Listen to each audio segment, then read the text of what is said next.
Сүйікті диета. Бір аптадан кейін қалыпқа келу. Сәлем баршаңызға достар, каналыма қош келдіңіздер. Жоғалтып алмас үшін алдымен каналыма жазылуды ұмытпаңыздар. Бірнеше килограмм жоғалту керек, бірақ уақыт шектеулі ме?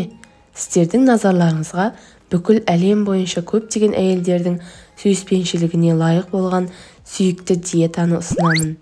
Оның жетістігінің сыры қысқа уақыт ішінде таңғаларлық нәтиже. Жаңа өмір бастау үшін тамаша идея.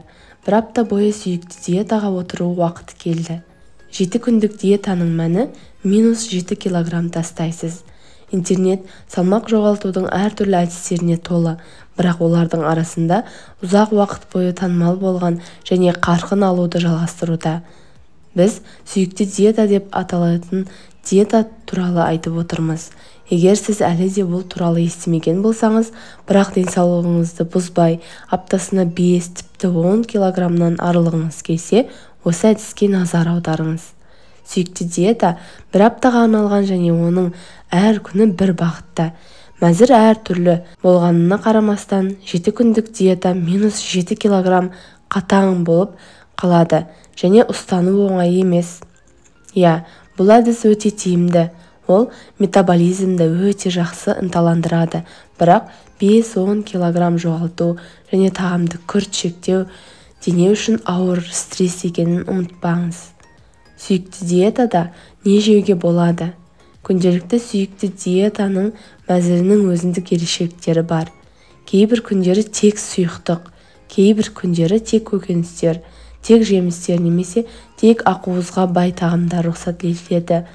Сіздің міндетіңіз ұсыныстардан ауытқымай қатаң түрде орындау. Сүйікті диетасы ешқандай арнайы рецептерді қамтымайды және ұсынылған тағамдарды өз қалауыңыз бойынша пісіруге болады.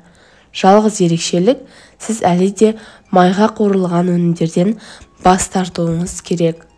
Принцип қарапайым. Рұқсат етілмеген барлық нәрсеге тыйым салынады. Күн сайынғы сүйікті диетасының мәзірі белгілі бір өнімдерге мүмкіндік береді. Қалғандарының барлығынан бас тартуға тура келеді. Диетаны алдау жұмыс істемейді. Апта бойы ысталған ет, маринадталған қияр, тұзды шектеу ұсынылады. Жартылай фабрикаттар, кондитерлік өнімдер, жарма, тәттілер, алкогольге тыйым салынады. Диеталық мәзір мүмкіндігінше қарапайым. Барлық өнімдерді тоңазытқышта немесе ең жақын дүкенде оңай таба аласыз. Сүйікті диетаның барлық күндері бір-бірінен ерекшеленеді, сондықтан ол іш пыстырмайды. Сонымен 7 килограммға қалай арықтауға болады? Бірінші күні сұйықтық ішу. Бірінші күн ең жауапты күн. Тек сұйықтықты қолдануға рұқсат етіледі, бірақ кез келген мөлшерде. Жылы суды, шайды, кофені, майсыздандырылған сүтті, кәдімгі йогуртты, майы аз айранды, қантсыз шырындарды, тұзсыз және дәмдеушісіз сорпаны ішуге болады. Көріп отырғаныңыздай, 7 күнде сүйікті диетасы өте қиын басталады. Екінші күні тек көкөністерге рұқсат етіледі. Өзіңізді вегетарианшы сияқты сезінесіз. Сіз картоптан басқаның бәрін жей аласыз. Сәбіз, қырыққабат, бұрыш, қияр, қызанақ, пияз, салат және тағы басқа. Және оларды қандай түрде жеуге болады? Шикі қайнатылған немесе буға піскен, өзіңіз шешіңіз. Тамақтану уақыты 5-ке дейін. Көкөністерді өсімдік майымен, яғни тәулігіне 2 ас қасыққа дейін немесе лимон шырынын дәмдеуге болады. Тұз ұсынылмайды. Үшінші күні сұйықтық ішесіз. Бірінші күнді қараңыз.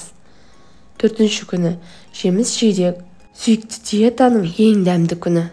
Төртінші күн сізді шексіз мөлшерде шырынды жемістермен қуантады. Алма, апельсин, грейпфрут, киви, ананас және тағы басқалар рұқсат етіледі. Сүйікті диетада қанша жеміс жеуге болатынын өзіңіз шешесіз. Банан мен жүзімнен бас тартуға тырысыңыз. Өйткені оларда тым көп қант бар. Бесінші күні ақуыз. Нәтижелерді қыздарға ұнайтын сүйікті диетасы міндетті түрде ақуызды қамту керек. 5-ші күні сіз онымен денеңізді қанықтырасыз және тауықтың төс еті, пісірілген балық, теңіз өнімдері, жұмыртқа, йогурт және сүзбе жейсіз.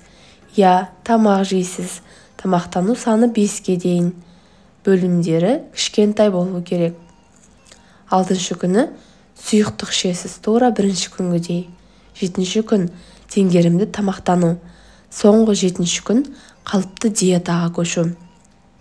Апта ішінде жегеннің барлығына рұқсат етіледі. Көкөністер, жемістер және ақуыздар. 7-ші күні шамамен диета мәзірі сүйікті таңғы асқа 2 жұмыртқадан жасалған омлет, түстен кейінгі тағамдар үшін жеміс салаты, түскі асқа тауықтың төс еті қосылған көкөніс сорпасы, тағамдар үшін айран қосылған сүзбе. Кешкі асқа көкөніс салаты.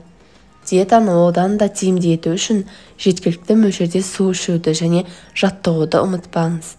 Әдетте сүйікті диетада 7 күнде 5-7 килограмм жұмсалады. Спортпен сіз салмақ жоғалтуды көбейтуге және оны бұлшықетпен емес маймен арттыруға мүмкіндік аласыз. Егер нәтиже қарапайым болса, 7-ші күннен кейін бәрін басынан бастап сүйікті диетаның 2-ші шеңберін қолданып көруге болады. Бірақ ескертіңіз, бұл қиын болуы мүмкін. Сүйікті диета 7 күнде 10 килограммға дейін жоғалтуға мүмкіндік береді.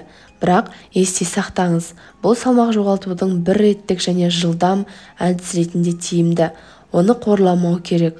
Сонымен қатар, сүйікті белгілі бір қарсы көрсеткіштерге ие. Жүкті және бала емізетін аналарға, сондай-ақ балаларға тыйым салынады. Сондай-ақ, оны келесі аурулармен немесе проблемалары бар адамдар пайдаланбауы керек.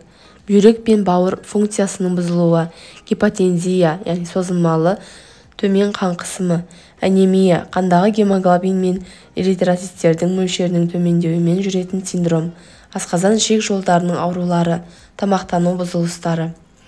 Сүйікті диетаны қанша күн ұстаған дұрыс? 1 аптадан артық емес. Болашақта сіз өзіңіз үшін ашығу күндерін мезгіл-мезгіл ұйымдастыра аласыз.